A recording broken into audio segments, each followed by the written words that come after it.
Muito bem. Entrando, então, já do meio para o fim, nos elementos da colaboração. Por que jornalismo colaborativo? Ora, porque você já não escreve mais sozinho.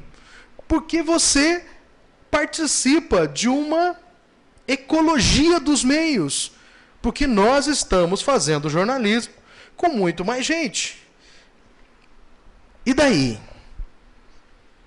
Como é que nós vamos conviver com o jornalismo se eu saio do meu trabalho, ou termino o meu trabalho, vamos dizer, 6 horas da tarde, e 6h10, alguém coloca um comentário e pergunta o que é que eu acho? Tem um post. Responda ou não respondo? Respondo no dia seguinte, às 8 horas da manhã, depois que mais 40 comentários. Não, e alguém diz lá assim, não, mas o incêndio não era nessa quadra, o incêndio era na quadra de baixo. O sobrenome do cara que fez a delação premiada não é esse, era outro. Você corrige em 10 minutos do seu smartphone ou espera às 8 horas da manhã do dia seguinte? Você publica uma informação e ela ganha outros contornos. Esse é o desafio do nosso trabalho. Ou seja, o vídeo que nós produzimos, o infográfico que nós produzimos, ele vai ganhando outros contornos com o jornalismo colaborativo. E nós temos que trabalhar com esse nível de flexibilidade. Então, portanto, um elemento importante, um dado muito relevante, é que nós aprendemos a entender que a interação é condição do processo jornalístico. Quem não quiser produzir interação, e aliás não tem ilusão, os colegas que também trabalham com assessoria de comunicação também estão com o mesmo desafio. É só observar em todos que estão trabalhando em assessoria de grandes empresas para ver o que tem de consumidor que protesta e reclama através do Facebook e do Twitter de uma determinada organização. Aliás, as organizações já têm estratégias muito resolvidas, inclusive para fazer as respostas a partir desses instrumentos. Muito bem. Um outro dado relevante, e eu queria chamar a atenção de vocês, é que também no jornalismo colaborativo, e aqui eu vou dar alguns exemplos agora para vocês, cada vez mais a população pode participar da construção da pauta.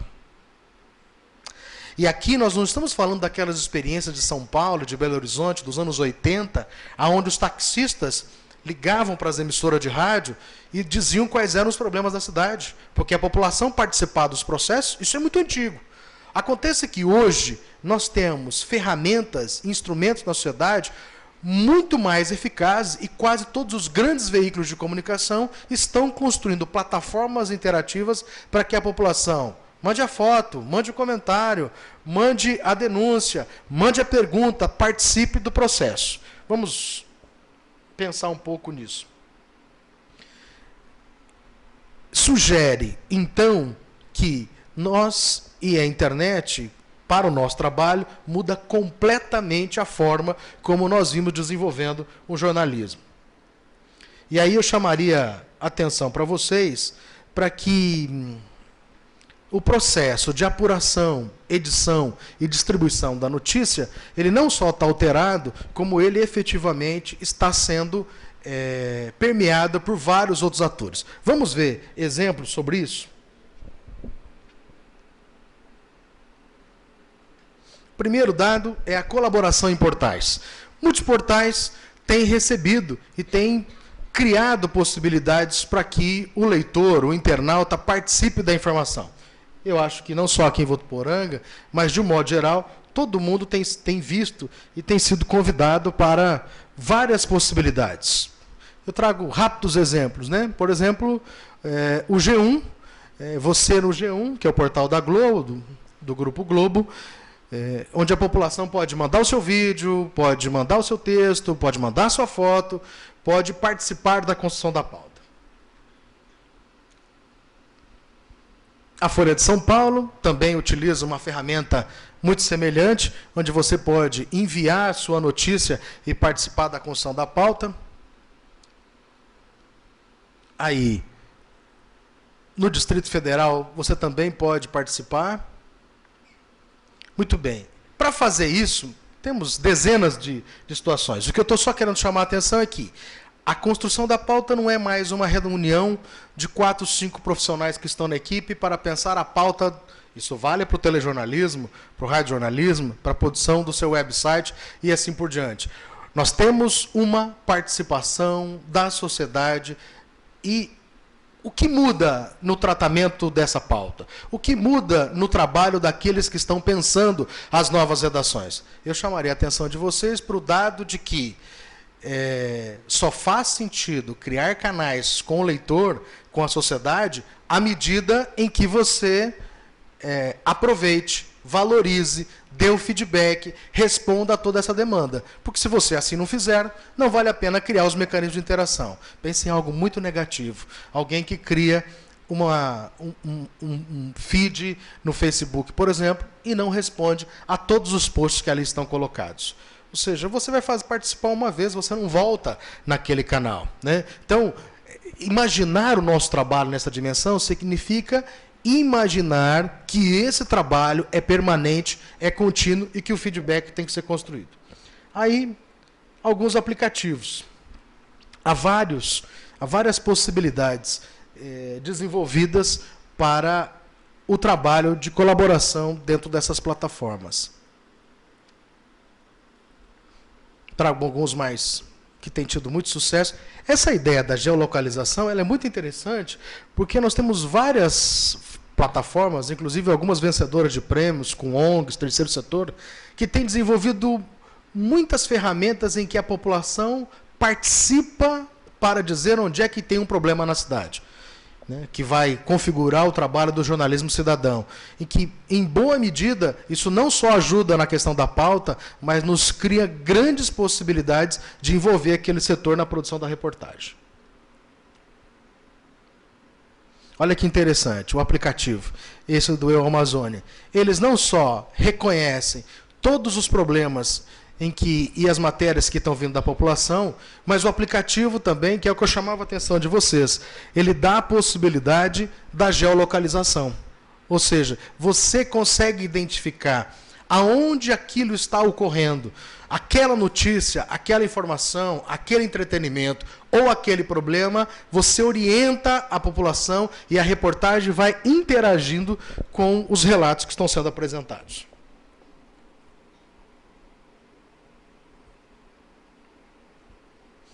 Aí tem uma experiência de um aplicativo do The Guardian, um importante veículo de comunicação, para vocês imaginarem todas as possibilidades que esses aplicativos do jornalismo colaborativo têm proporcionado. É rapidinho, só para vocês terem. E aí tem aquele delayzinho rápido de que o YouTube, quando ele trabalha assim, em cooperação conosco, mas aí... Vamos lá. Guardian Witness is our new home for content you've created. You can send us video, pictures and stories. Deixa eu tirar a propaganda aqui, né? And browse materials submitted by other contributors.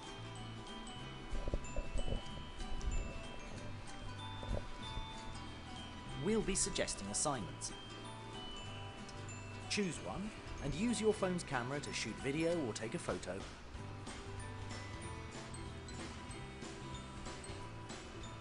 O The Guardian recebe mais de 10 mil notícias por meio do aplicativo. We'll publish all suitable contributions on Guardian Witness and feature the best ones on The Guardian. Assignments will be updated. Aí a geolocalização. So check back for new opportunities to participate. Or send us an idea for an assignment you'd like us to run. Foto, vídeo e o texto. Rápido, prático e geolocalizado. You could also take part in a live blog. E é claro, creditado a quem da comunidade, quem é o leitor que participou com aquela informação. Don't wait for us to prompt you, though.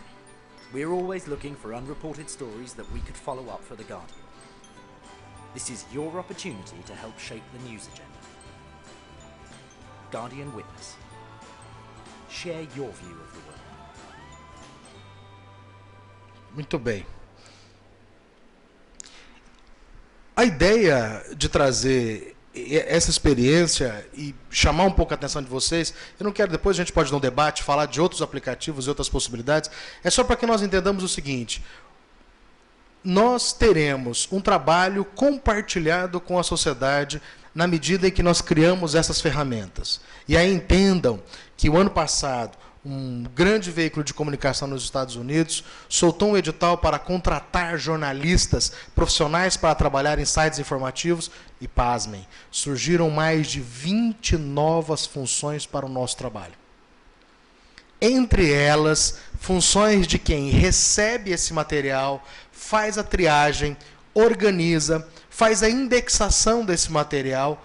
Ou seja, porque não é tão simples de que você receber 4, 5 telefonemas, 5, 6 e-mails com sugestão de pauta para produzir um informativo. Vocês imaginam quantas mil informações chegam todos os dias a partir desses aplicativos? Quantas fotos? Quantos vídeos? Qual vídeo você vai subir para a plataforma? Todos. Quem é que faz o filtro? Quem é que faz o gatewatching desse material? Esse é o desafio.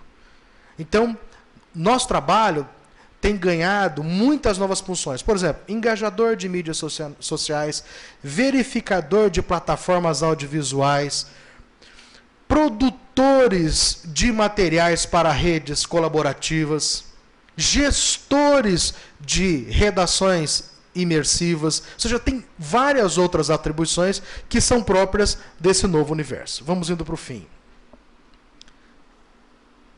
Deixa eu tirar aqui. Só um minutinho, vamos lá.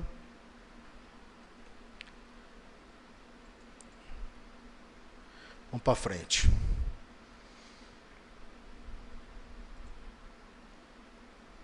Mais uma. E aí, indo para o fim, eu também quero chamar a atenção de vocês para os portais colaborativos, como o Wikines, Wikinews, o Ground Report. Isso é muito importante, especialmente quando você é um estudante de jornalismo e você está desenvolvendo seus primeiros trabalhos. Há muita gente que fica esperando o último dia da graduação, ou o dia que cola grau, para ter oportunidades para colocar a sua pauta, a sua reportagem, a sua matéria, ou passa o período inteiro do processo formativo apenas trabalhando nos produtos, nos veículos laboratoriais da instituição, que são super importantes. Hoje nós temos várias plataformas em que o cidadão e, claro, os profissionais de comunicação têm a oportunidade de contribuir, de colocar seu texto, e participar das maneiras mais variadas. Torcedores.com, ou seja, você tem espaços para fazer reportagens interativas dentro do esporte, do meio ambiente, da política e assim por diante.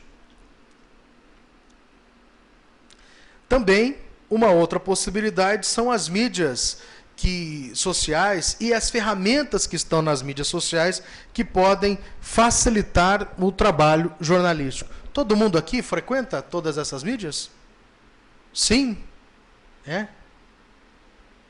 Todo mundo tem Facebook? Pergunta óbvia, né?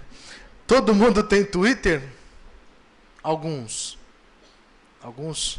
E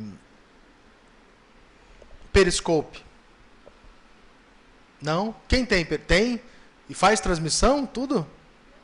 Algumas vezes, sim. Bom, as ferramentas acessórias, as ferramentas inovadoras que trabalham junto com as mídias sociais também são grandes possibilidades para o trabalho do jornalismo colaborativo. Vamos para frente. E quais são os dilemas? Quais são os problemas do jornalismo colaborativo? Porque senão nós vamos terminar aqui dizendo que só há coisas boas nesse universo e que a gente não tem desafios e que não existe problemas para se fazer jornalismo colaborativo, que a sociedade participa, que nós jornalistas temos que nos adaptar e que dá tudo certo e que a gente vai ganhar menos a partir desse novo cenário ou não. E quais são os problemas? Primeiro e maior, a meu ver, pouca atualização. Efetivamente, se isso não tiver um trabalho de editor, e aqui eu quero chamar a atenção para a lógica da curadoria, que me parece a grande inovação do jornalismo colaborativo, é a curadoria. Ou seja, se você não tiver o trabalho do curador, você pode ter uma fragilidade na atualização. Segundo grande problema, a questão da remuneração. Porque, óbvio, as pessoas têm interesse em ter uma janela de oportunidades, uma vitrine, ou um nível da consciência social de colaborar com o texto e participar. Mas, efetivamente, quem sustenta isso tudo? Como isso sobrevive? Como você cria possibilidades, por exemplo, e é o terceiro grande problema, de checar essa informação? Isso é um desafio. O fato de você receber 5.000 pautas todos os dias é uma grande responsabilidade sobre qual você vai publicar. Aquela foto é verdadeira? Aquele vídeo é verdadeiro? Ou seja, como se dá o trabalho de checagem tão fundamental ao trabalho jornalístico? Quem é que vai, abre aspas, apurar a informação recebida? Fecham aspas. Isso é um trabalho fundamental no jornalismo. Quem apura? Porque apurar leva tempo, requer gente. Quantos telefonemas você dispara? Quantos e-mails você dispara para checar uma informação? Porque alguém disse. Mas quem disse? Não, quem disse, disse que ouviu de uma outra pessoa. Sabe quem é essa outra pessoa? Não, a outra pessoa disse que ouviu em algum lugar. E quem estava nesse lugar? Ou seja, isso é jornalismo. Como você apura efetivamente essa informação? Mais um dado importante que me chama a atenção. Muita notícia requentada. Muita informação, né? Aliás, isso daria uma outra conversa de horas. É só pensar hoje a fábrica de notícias mentirosas, inverídicas, que existem, por exemplo, nas mídias sociais. E o quanto muitas pessoas, e gente absolutamente bem preparada, que reproduz aquilo de maneira inadvertida. Ou seja, as pessoas recebem uma avalanche. A credibilidade é o teu interlocutor, é aquele teu amigo, é aquela pessoa que está na tua linha de afinidade nas mídias sociais, e você passa para frente, dá o like, compartilha e assim por diante. A pergunta é sempre a mesma. Como lidar com o dilema da credibilidade no jornalismo colaborativo? Que informação tem credibilidade? Como vocês vão lidar com isso? Como você vai trabalhar com a checagem no universo de tantas informações? Bem, aí, eu então deixaria para vocês pensarem que a saída, na minha maneira de ver, passa mesmo pela lógica da curadoria. Até daria alguma dica para vocês. Hoje há vários aplicativos, como o Flipboard e tantos outros, que podem propiciar uma boa experiência durante o trabalho da graduação para vocês trabalharem com curadoria. Ou seja, a ideia de fazer curadoria, tem muita gente ganhando dinheiro com curadoria hoje, é a ideia de que há tanta informação, mas há poucas pessoas que estão dispostas a visitar tantos sites, tantos feeds em redes sociais para se informar ao longo do dia. Ou seja, os profissionais, as empresas, aqueles que souberem organizar os nichos, como sempre se estruturou a mídia, vai ter grandes possibilidades, mas com um detalhe diferente. O curador, como nós herdamos essa informação do mecenato, das artes, o curador é aquele que não é o editor.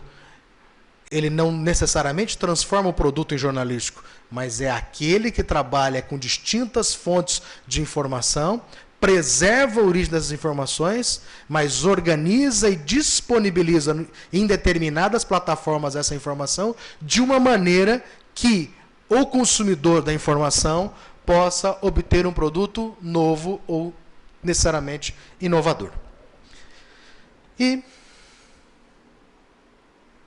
fica sempre uma perguntinha.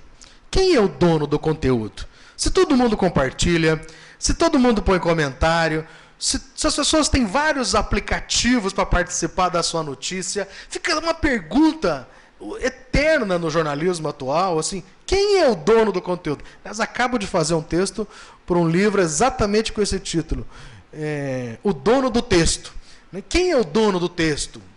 Porque os meninos e as meninas que frequentam o YouTube, por exemplo, já viram várias vezes experiências de gente que pega final de filmes, de clipes musicais, etc., e transformam. que são experiências recombinantes. Aí vem sempre uma discussão. Isso tem uma quebra do direito de autor ou um novo produto? Em sendo um novo produto, você tem direito a ser remunerado por esse produto? Como vocês estão lidando, estão preparados para lidar com o problema do direito de autor? É mais ou menos assim, você faz uma reportagem num veículo laboratorial da universidade e usa uma foto que uma agência publicou numa campanha de vacinação. Muito que bem. Aquela pessoa que está na foto, aquela mãe, aquela criança, aqueles personagens, obviamente, foram contratadas por uma agência de publicidade numa licitação, receberam um cachê para figurar naquela campanha, e aquela campanha tem duração de 3 meses. Só que a foto está no arquivo. E você importou a foto para o teu produto jornalístico. 2 anos depois, as atrizes que estão, as artistas que estão na foto, encontram a imagem no seu site, que não é da campanha original, e pede direito de imagem. A pergunta é, como lidar com o problema do direito à informação, do direito à imagem, da privacidade, ou da veiculação, ou do pagamento para o uso de determinada informação, no universo onde todo mundo tem, todos os dias, informações chegando de todos os lugares. Você fala assim, mas eu vi na feed do meu Facebook, foi por isso que eu publiquei. E quando desaparece na fonte original? Isso sugere o seguinte, eu acho que nós estamos diante de um grande dilema. Primeiro, o Brasil vai ter que rever rapidamente a questão da lei do direito autoral. O direito autoral não dá conta de responder efetivamente os problemas que nós temos nesse momento em relação à era digital. Segunda questão fundamental. Nós temos que nos perguntarmos o que é obra original? Quem é o autor da obra? Nós, jornalistas, a pessoa que colaborou no texto, quem deve ser remunerado para esse trabalho? Então, o dilema de quem é o dono do texto me parece ser um segundo grande desafio.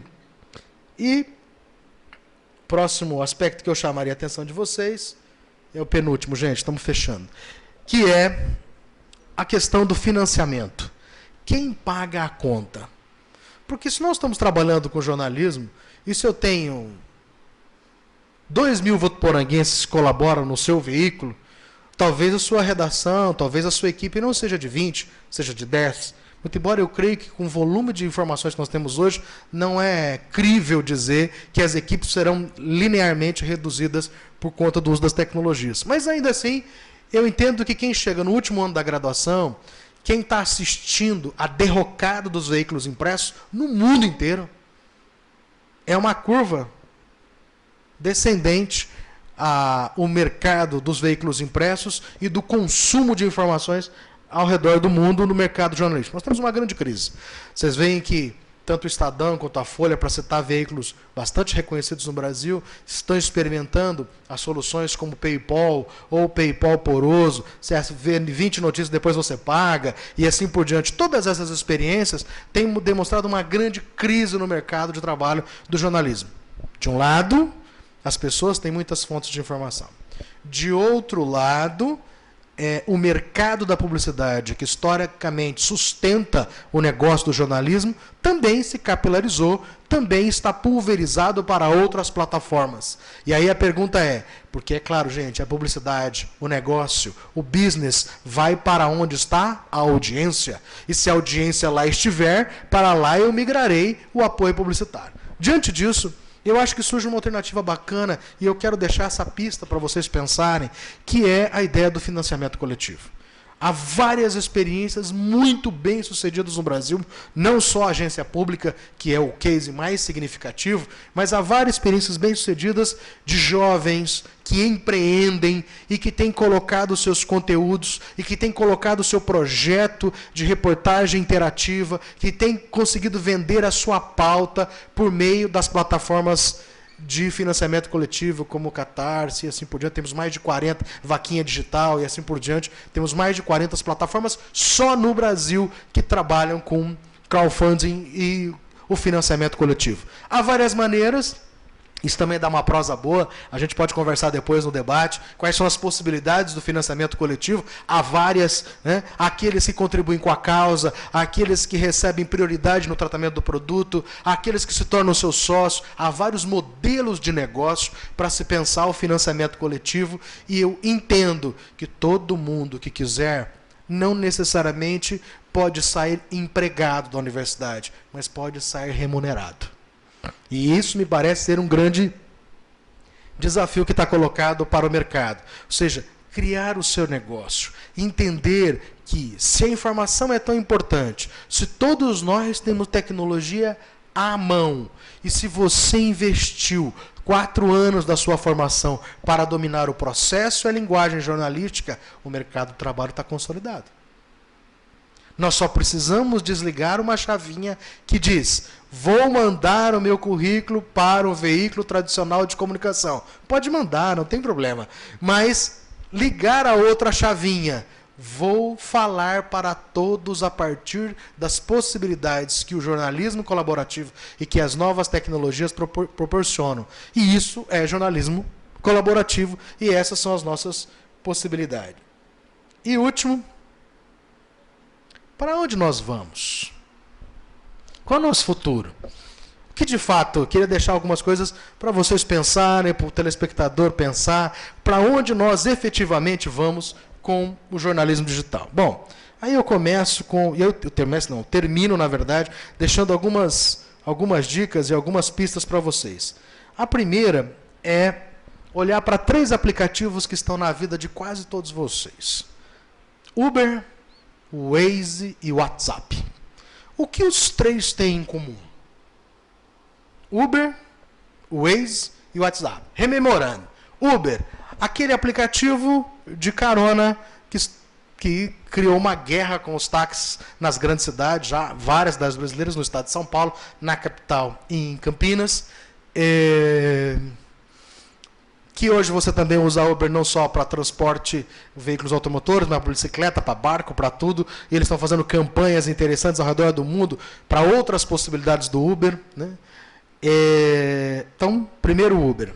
Segundo, o Waze, o aplicativo adquirido pelo Google, que faz uma bela concorrência com o Google Maps, em que você coloca open source e você vai lá e uma comunidade colaborativa diz onde é que tem um acidente, diz onde é que tem um problema na via, avisa, você conversa, obtém do condutor que está mais à frente uma informação sobre o que você está fazendo. Ou seja, é uma inteligência extraordinária para o trânsito, e tem sido utilizado o Waze e o Uber e o WhatsApp, claro que as outras mídias também, mas estou chamando atenção para esses 3, em grandes catástrofes, em grandes problemas em algumas cidades ao redor do mundo. Eles têm sido fundamentais para a sociedade.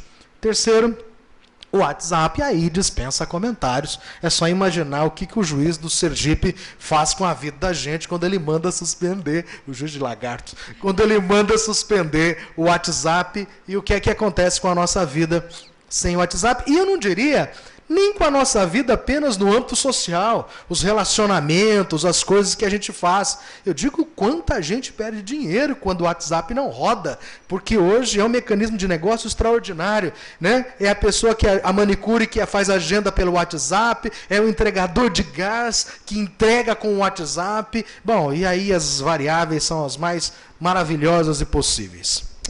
O que os 3 têm? E que acho que a gente tem que aprender com isso se nós quisermos fazer jornalismo para o futuro. Primeiro, acabou a história de que a ferrovia chegou primeiro que o asfalto. Tem um truque nessa metáfora. Lembre-se, toda cidade que tem ferrovia passando pela cidade, isso é muito comum Brasil afora, existe um consenso na legislação que sempre como a ferrovia historicamente chegou primeiro, quando você vai asfaltar, você tem que fazer a ponte, o viaduto. Por quê? Porque você não pode mandar a ferrovia fazer o contrário. Por quê? Porque é o princípio da anterioridade. Quem chegou primeiro tem direito. Leiamos assim. Acontece que os 3 aplicativos provaram o contrário. De que não é verdade quem chegou primeiro.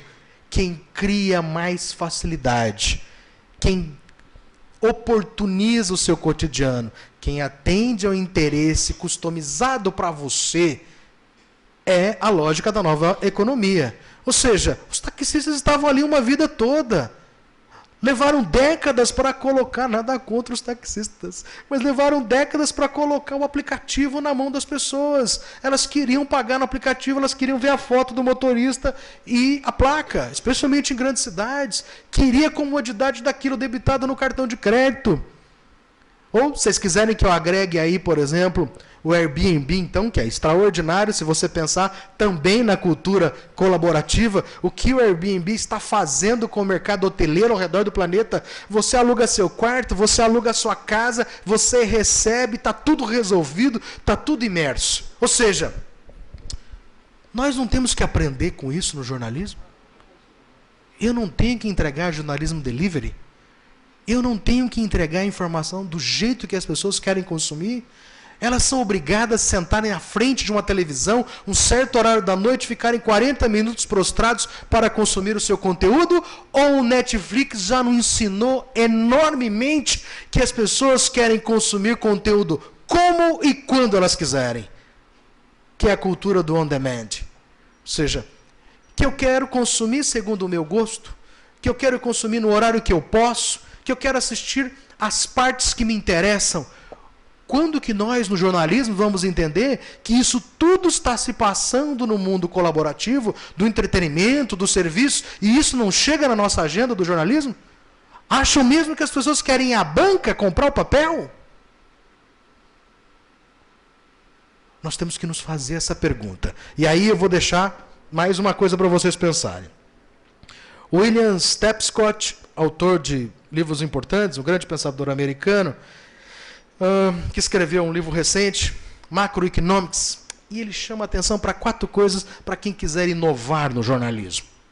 A primeira, escutem os jovens. Preste atenção no que os jovens estão dizendo. Eles nos guiam enormemente para onde o consumo, para onde a busca, a mudança nos comportamentos está acenando. Segundo, ninguém pagará por notícias quando eles encontrarem as mesmas informações em outros locais, em outros lugares. O que significa dizer o seguinte: não é verdade que um mesmo fato nunca renderá uma remuneração. Renderá quando você tiver uma abordagem, uma interação, uma produção, uma ambientação da tua narrativa transmídia, que o veículo hard news não possibilita. Aí as pessoas se dispõem a pagar. Ninguém está contra pagar. Quando Steve Jobs viu a crise da indústria fonográfica a partir do advento do Napster, quando o mundo começou a fazer música peer-to-peer, o Steve Jobs virou para a indústria fonográfica, o gênio da Apple, e disse: parem de vender a obra inteira. Venda a música por música, venda com degustação e coloque na mão da pessoa para que ela escolha. Isso revolucionou por completo a música. E o estágio atual da indústria fonográfica qual é? Você consumir música por assinatura. Não é? Deezer e por aí vai, Spotify e assim por diante. Ou seja, essa evolução, quando o mercado compreendeu o que a sociedade quer e não dizer a você que você tinha que sair da sua casa e ir para um lugar, numa prateleira, procurar ou o disco ou o CD e ali comprar a obra toda. Claro que eu entendo que do ponto de vista do artista, viu, secretária de Cultura, eu entendo que do ponto de vista do artista, o disco é a obra e a gente deve consumir a obra. Mas estou explicando como é que a indústria se adaptou. Terceira dica do Tapscott. Desenvolva experiências interativas, imersivas e multiplataformas. Lembre-se, eu converso em um suporte com um público, eu converso no mobile com outro público. Não é verdade que a mesma notícia que eu coloco no Pinterest é a mesma que eu coloco no Facebook. Eu tenho públicos distintos, eu tenho comunidades de interesse vocacionadas e organizadas segundo comportamentos e lógica de consumo. Quarta dica: aposte promova a inovação colaborativa. Ou seja, se o vídeo sobre uma grande reportagem de como fazer uma grande comida, que aliás está super na moda hoje, ganhar dinheiro trabalhando com aplicações que envolvem o mundo da gastronomia, nunca teve tanta audiência essa pauta. Como você faz isso? Com que nível de interação você proporciona? O quanto a experiência do outro, e não só a receita da vovó, mas a cultura local, os saberes do povo da nossa cidade, o quanto você consegue colocar disso que está no processo colaborativo. Isto agrega valor no que você faz. Isto agrega valor no que você faz. É lindo ver o desenvolvimento de algo fantástico numa grande cidade, numa grande plataforma. E o que vocês agregam do saber local? E o que você cria de possibilidade da interação do público local e regional? E meu último comentário é chamar a atenção de vocês para vocês tentarem uma dica muito importante para o jornalismo colaborativo. Acho que vários de vocês, em algum momento da vida, não devia dizer isso na televisão, mas vou dizer, já acessaram um site chamado Popcorn. Sim? Popcorn, pipoca, é um site de filmes, obviamente, clandestino, que tem N lançamentos, está disponível na web, tem aplicativos para várias plataformas. Aqui não está a contravenção em relação ao consumo ou não da indústria cinematográfica, das séries, etc., pelo Popcorn. Mas um segredo que está atrás do Popcorn que eu quero chamar a atenção de vocês, que é: Popcorn faz o stream de vídeo para o seu computador, para o seu tablet, para o seu desktop. Quando ele assim o faz, aí você fala assim, não tem novidade nenhuma, Juliana, é um peer-to-peer como o Napster já fazia há mais de uma década. É verdade. Só que, quando ele assim o faz, você vai ver em tempo real, dependendo da tua conexão, do número de peers que estiver participando, só que você também funciona como repositório para que outros assistam o que você já está assistindo naquele momento. Aqui tem um dado muito interessante. A tecnologia de codificar o vídeo, de colocar o vídeo em milhões de máquinas ao redor do planeta e fazer armazenamento, é a grande solução para os países em desenvolvimento como esse. Vocês imaginam essa experiência utilizada para o meio ambiente? Vocês imaginam essa experiência utilizada no combate à fome? Vocês imaginam essa experiência utilizada para fazer jornalismo colaborativo? O segredo que está atrás do Popcorn mostra para nós que nós podemos fazer várias plataformas. Juliano, mas o YouTube não faz isso, o Netflix não faz isso, com uma diferença. Como eles são plataformas proprietárias, o Netflix tem que comprar fazendas de HD da Amazon para hospedar tudo aquilo que a gente tem que utilizar em tempo real. O Popcorn faz isso com todo mundo colaborando da sua casa.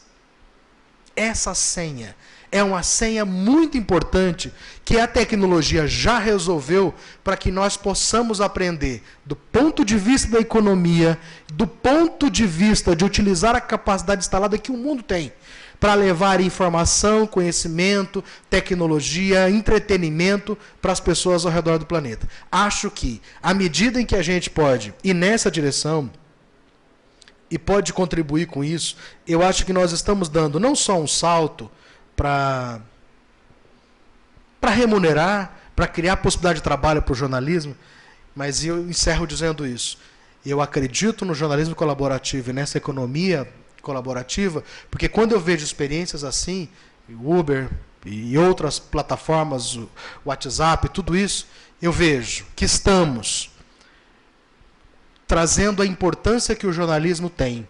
A sociedade nunca prescindiu e nunca prescindirá da informação jornalística. Segundo, utilizando as tecnologias com o potencial que elas têm.